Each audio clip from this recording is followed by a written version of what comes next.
तेरी मेरी कहानियाँ से सभी अपडेट पाने के लिए बेल आइकन दबाएं।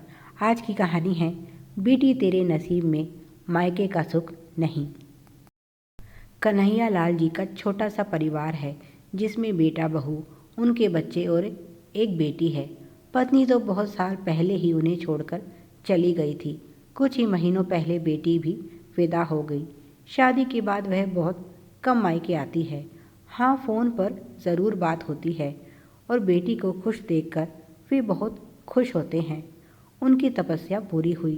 पत्नी के जाने के बाद उन्होंने अपने दोनों बच्चों की अकेले परवरिश की। उन्हें माँ और पिता दोनों का प्यार दिया। बेटी काजल से तो उनका विशेष लगाव है। काजल बेटे अशोक से पूरे 12 साल छोटी है।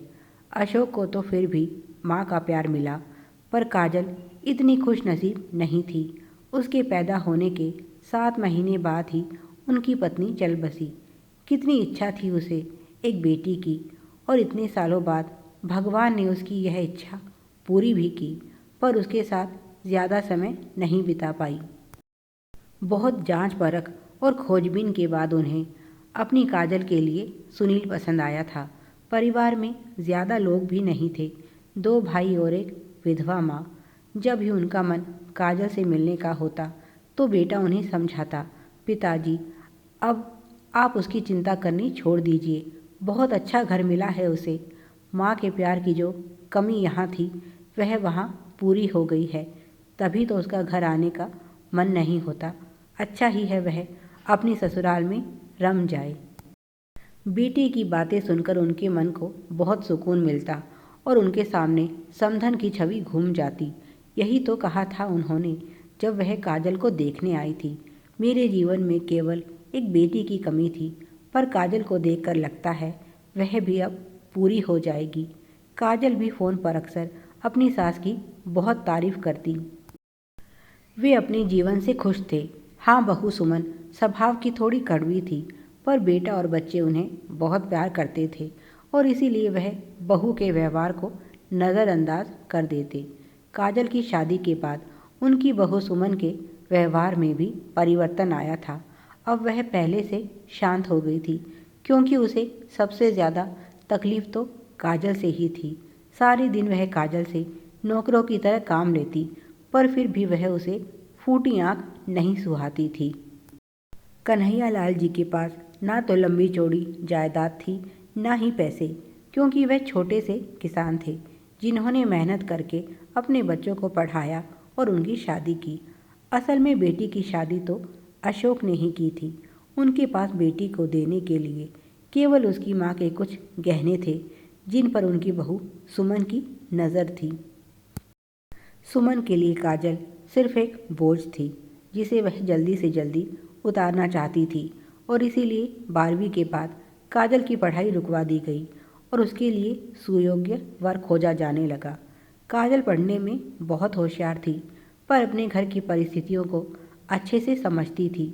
जानती थी कि पिता के हाथ में कुछ नहीं, इसीलिए उसने अपनी इच्छा को मारकर यह शादी कर ली। एक दिन कन्हैया लाल जी ने बहू को फ़ोन पर अपनी माँ से बात करते हुए सुना। वह बोल रही थी, क्या बताऊँ माँ, जैसे तैसे शादी के लिए पैसों का इंतज़ाम किया था और अब सर पर फिर से मोटा खर्चा आ गया। अब चाहे लड़की हो या लड़का, ननद का पहला बच्चा है, पी लिया तो अच्छा देना ही पड़ेगा।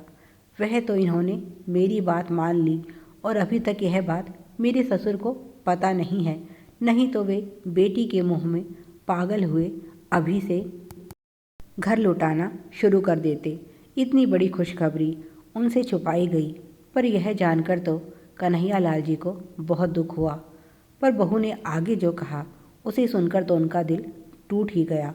अब उन्हें समझ आया उनकी काजल मायके क्यों नहीं आती। बहू अपनी माँ से कह रही थी, माँ यह तो मेरी समझदारी है, जो मैंने शादी के समय ही अपनी ननद को समझा दिया था कि अब यहाँ का ज़्यादा मुँह मत रखना।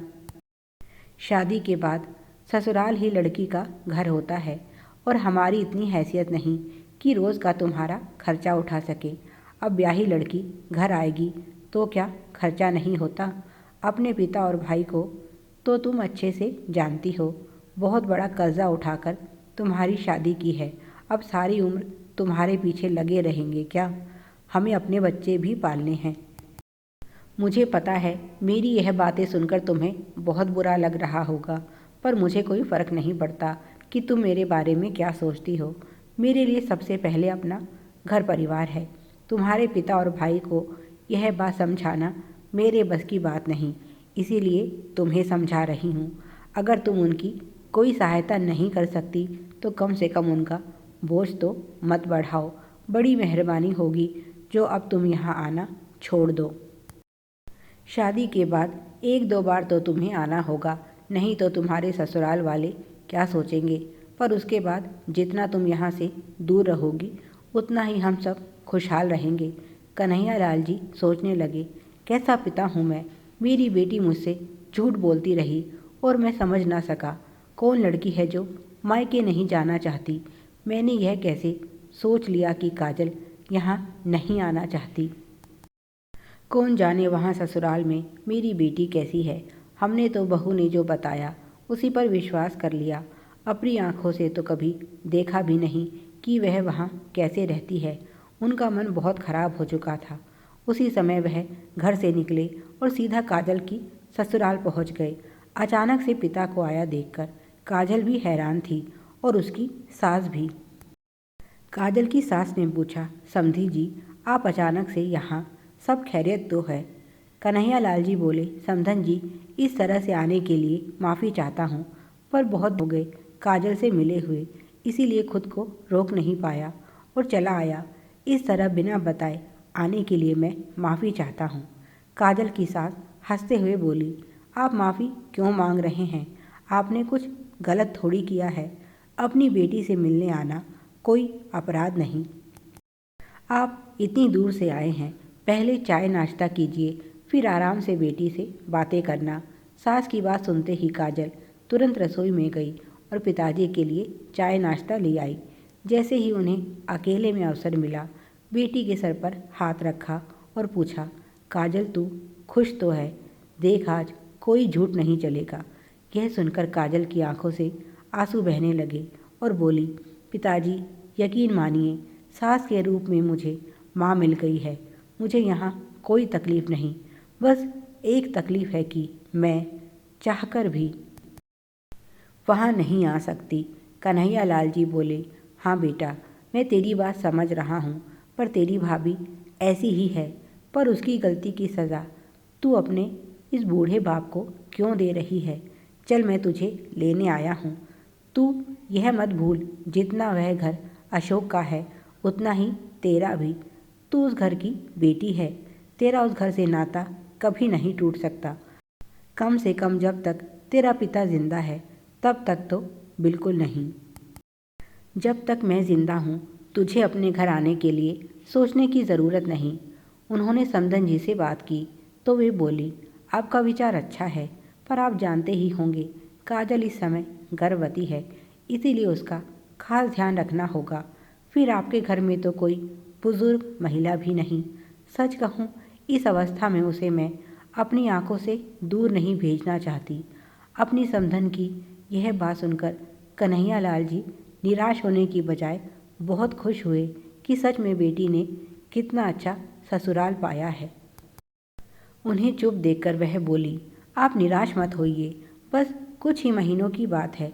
वादा करती हूँ आपसे बच्चे के होने के बाद आप जितने दिन के लिए चाहे अपनी बेटी को घर ले जा सकते हैं, पर अभी के लिए माफ़ कीजिए। कन्हैया लाल जी बोले, ठीक है समधन जी, अब आप उसकी माँ हैं और आपसे बेहतर उसकी देखभाल कौन कर सकता है। अब आज्ञा दीजिए, बच्चे के जन्म पर मुलाकात होगी। जब कन्हैया लाल जी बेटी के ससुराल पहुँचे तो उनके मन में दुख और पीड़ा थी, पर अब जब लौट रहे हैं तो मन में सुकून और शांति है। वह भगवान से यही प्रार्थना कर रहे हैं कि ऐसा ससुराल हर बेटी को मिले। ठीक है उनकी काजल के नसीब में मायके का सुख नहीं, पर ससुराल में उसे माँ समान सास मिली है। सच है अगर ऊपर वाला एक हाथ से लेता है तो दूसरे हाथ से देता भी है। अब उन्हें बेसब्री से इंतज़ार है उस दिन का जब वे नाना बन जाएंगे। उन्हें बहुत सी तैयारियां करनी हैं बेटी और उसके बच्चे के स्वागत के लिए। Please like share and subscribe. Thanks for watching.